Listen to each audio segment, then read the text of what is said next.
Press वार्ता में आपका स्वागत। राजस्थान के अंदर प्रतिदिन जिस प्रकार की विभत्स घटना हो रही है, मैं कह सकता हूं कि अगर सरकार के कार्यशैली की मैं व्याख्या करूं तो शासन सुस्त, प्रशासन सुस्त, अपराधी चुस्त और भ्रष्टाचारी तंदुरुस्त, इस हालात के अंदर राजस्थान का आम आदमी जी रहा है।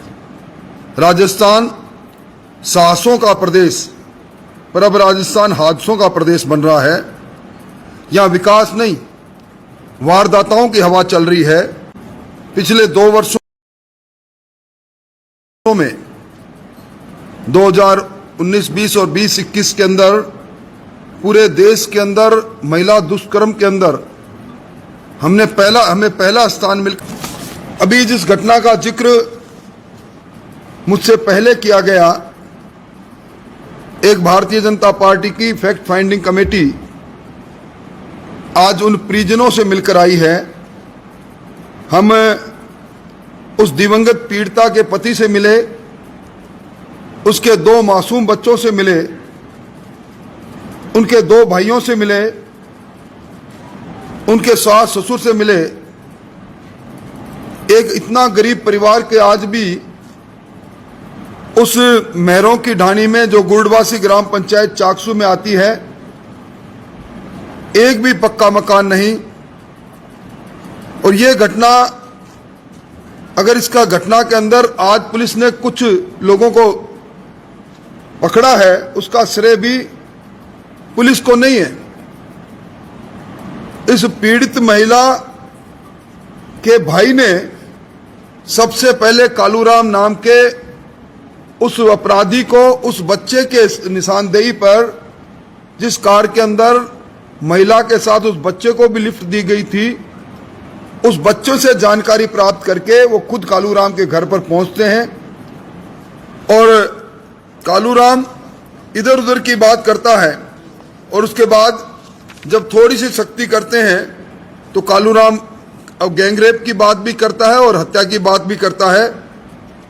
और उसी की निशानदेही पर उस पीड़िता का सख्त विकसित शव बरामद होता है। आक्रोश होना वाजिब बात है। आक्रोश होने पर जब पीड़िता के परिवारजन ये कहते हैं कि आप जब तक इन अपराधियों को सबको गिरफ्तार नहीं करोगे, हम शव को नहीं लेंगे, जबरन दबाव देकर शव दिया जाता है। और 10 थानों की पुलिस के बीच में इस मेहरों की ढाणी के अंदर रात को 9:45 बजे दाह संस्कार प्रारंभ करके 11:30 बजे जबरन दाह संस्कार करवा दिया जाता है। एक सवाल यह है कि क्या इस प्रकार की जल्दबाजी थी?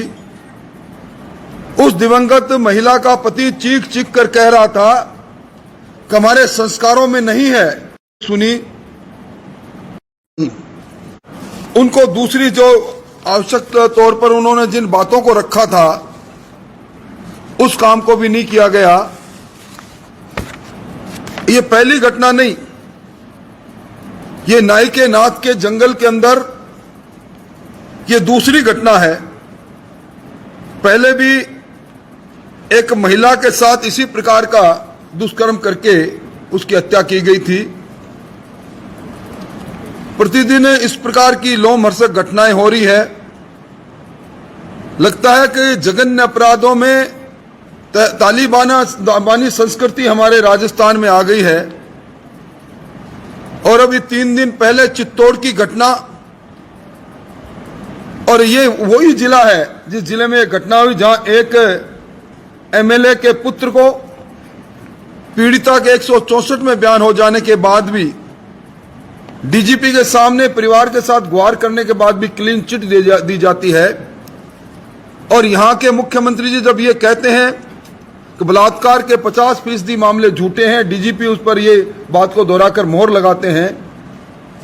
अपराधियों के हौसले इतने बुलंद हो गए कि रोज नित्य नया इस प्रकार की घटनाएं हो रही है। अभी टूंगा के अंदर इसी प्रकार की गैंगरेप की घटना हुई, उसके अंदर भी मुआवजा देने की बात सरकार ने की, मुआवजा नहीं दिया।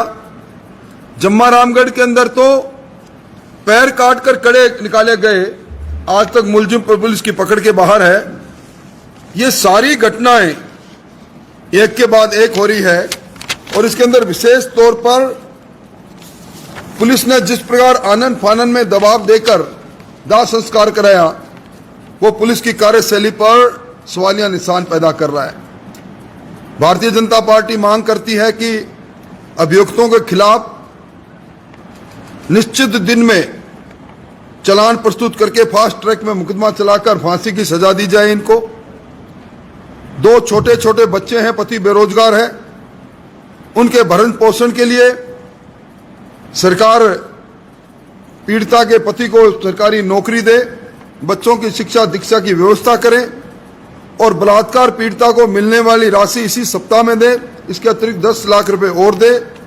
पीड़िता के परिवार के पास रहने के लिए घर नहीं तो उसे प्रधानमंत्री आवास योजना में घर दें। और इस प्रकार की घटनाएं रोज रोज इस विशेष तौर पर इस भरतपुर संभाग और दौसा के अंदर हो रही है। इन घटनाओं की रोकथाम के लिए सरकार निश्चित तौर पर कोई कारगर निधि करे, वरना इन घटनाओं में जब से अलवर में मूक बगीर के साथ हुए दुष्कर्म और पहले बलात्कार और बाद में दुर्घटना और आज तक उसमें पुलिस की तरफ से नतीजा नहीं आना, ये इस बात को दर्शा रहा है कि कहीं न कहीं इन्वेस्टिगेशन के तौर तरीके में खोट है। इसी के कारण से दुष्कर्मी और दुष्कर्म करने वाले लोगों के इरादे बुलंद होते जा रहे हैं। निश्चित तौर पर इन सारी बातों को लेकर भारतीय जनता पार्टी राजस्थान को रेपिस्तान के रूप में जब इस देश के अंदर नाम लिया जाना लगा, उससे शर्मसार महसूस करते हुए जनता की आवाज बुलंद करेंगे। हम इन सारे कानून व्यवस्था को मुद्दा बनाकर राजस्थान के अंदर जन जागरण करेंगे और आंदोलन करेंगे। मोटे तौर पर मोटी मोटी बातें मैंने आपके सामने रखी। इस पूरे कमेटी में मेरे साथ डॉक्टर अरुण चतुर्वेदी थे। मैं उनसे कहूंगा कुछ बातें वो भी आपके सामने रखेंगे। डॉक्टर अरुण चतुर्वेदी।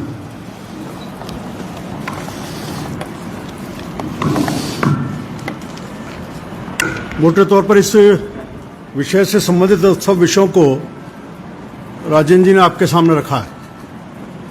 अब राजस्थान में 3 साल से अधिक इस सरकार को हो चुके हैं और दिन प्रतिदिन की दुष्कर्म की घटनाओं को देखें तो ऐसा लगता है कि हर दिन अगले दिन से प्रतियोगिता करके दिख रहा है कि कब दुष्कर्म की घटनाएं अधिक से अधिक हों। आज हालत ये हो गई, ना थाने के अंदर महिला सुरक्षित है, ना अस्पताल में सुरक्षित है, ना घर में सुरक्षित है, ना सड़क पर सुरक्षित है।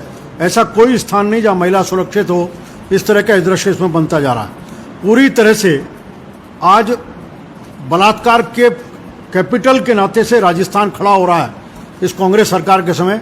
मोटा मोटा कारण ध्यान में आता है कि जो कई घटनाएं राजेंद्र जी ने बताई है, जिस प्रकार से दुष्कर्मियों को और या फिर बड़े बड़े अपराध करने वाले लोगों को अभयदान देने का काम मुख्यमंत्री जी और राजस्थान की सरकार कर रही है, उसके कारण से उनके हौसले बुलंद हैं। खुद मुख्यमंत्री जी के घर पर रोजा इफ्तार की पार्टी होती है और रोजा इफ्तार की पार्टी में छबड़ा दंगों के मुख्य मुलजिम को बिठा करके उनके साथ खाने पीने का कार्यक्रम होता है। इस प्रकार की कई घटनाएं जिनको लगातार अभयदान दिया, उसके कारण घटनाएं बढ़ रही हैं। इसमें एक बड़ी चीज़ है, इस पूरे घटना को देखकर एक बड़ा आश्चर्यजनक, मैं वैसे तो कहूँगा कि घटना ऐसी है जहाँ मानवता भी शर्मसार हो जाएगी। सरकार का कोई प्रतिनिधि अब तक नहीं पहुँचा, केवल कल पहुँचे तो बॉडी के बाद पूरा प्रशासन पहुँचा, अधिक सक्रियता से पहुँचा। एक साधारण घर में 10 थानों की पुलिस पहुँची और पहुँच करके ज़बरदस्ती उनका दाह संस्कार कराने का काम किया। उसके बाद ना एसडीएम, ना कलेक्टर, ना तहसीलदार, ना पटवारी, प्रशासन का कोई व्यक्ति नहीं गया, सरकार का कोई नुमाइंदा नहीं गया।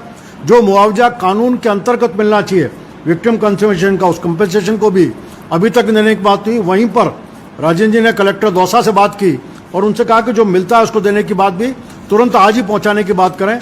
इन सारे विषयों को ऐसा लगता है कि राजस्थान में आज सरकार इतनी अधिक सुन्न पड़ी हुई है कि उनके ऊपर किसी प्रकार की जू रंगने की बात नहीं होती। आम आदमी अपने ऊपर निर्भर है।